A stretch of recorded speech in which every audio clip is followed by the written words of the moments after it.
Somebody once asked me, why do you do this? Good question. Good question. Is it for me or is it for him? Good question. Good question.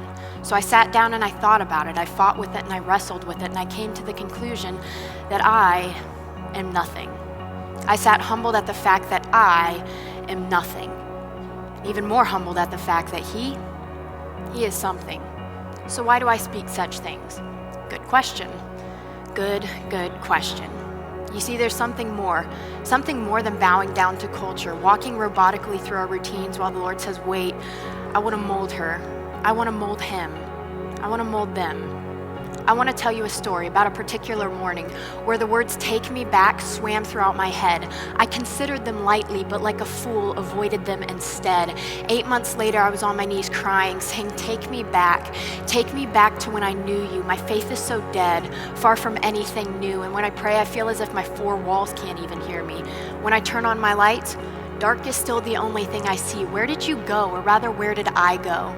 God, you've awoken me in my sleep, whispered my name, called me back home. So I sat in the eerie place where I once prayed, trying to soften my heart of stone, convicted by the very words I spoke, convicted by the fact that I can't do this on my own. I pleaded, God, are you with me? Are you here? Is this all just an imaginary battle? God, don't leave me in my doubt. Don't leave me in my struggle. And I hope it's not too much to ask, but would you take me back? Child, my child, can't you see I've never left you? Your faith is weak, but here, look at what I've called you to do. You can sit there faithless, stay like this, or you can move. And since that morning, I felt him stir my heart gracefully and mercifully, pulling me apart. And I've had some thoughts. You and I were just flesh and bones, but you and I, we have souls, yet we tend to submit ourselves to this place that isn't our home. Listen, just listen here for a minute. He desires for our lives to be full, but we are all too busy grasping these handfuls of material things that are worth nothing when you and I stand before our Creator someday. And I guarantee you our material things will not have a thing to say, nothing to say on behalf of me or on behalf of you. And I mean it when I say we can make our lives whatever we want them to, regardless of if it's living, we actually do. What is life if we walk through it faithless? Numb zombies in this world walking around faceless. And as harsh as these words may seem, you and I need to face this. The time I feel him most is the time that I am less. The times where I walk with an unwavering faith is actually the time that I feel at rest. Think with me for just a moment. I'm asking for just a moment of your time. Where are you? Where is your life? Because I know for the longest time, I called my existence mine. Are you clinging, grasping, worshiping, and praising things that one day won't even be? And if there's one person in this place that's guilty of that, that one person is me. He does not ask for the perfect person. He calls us to walk faithfully, but we always have some excuse, some means of diversion.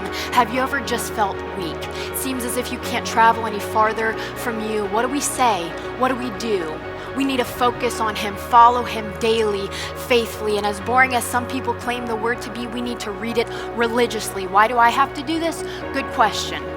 Good question, because I am a wicked human being. And the word, his truth, his peace are not a means to get a standing on the religious ladder. Those are just the things that a wicked sinner like me needs. The only things on this earth that are actually freeing. In the quietness between my four walls, I seek him, not for the eyes of mockers, but because I need him. Whether it's drugs, alcohol, pornography, or your popularity socially, we need to release our grasps, walk faithfully, and look those things in the face and say, dare me. So why do I do this? Good question. Good question. Life on earth is only a microscopic speck in eternity. So how can we have this faith if we can't surrender and walk faithfully? Because faith is more than being a victim to the world. It's being a victor in his word. And because faith is more than being blown by the wind, walking blindly through this life. Faith is saying, I'm blind to what you have coming next, but I trust in you alone. Because this life I have, it was never mine. Sincerely, a sinner.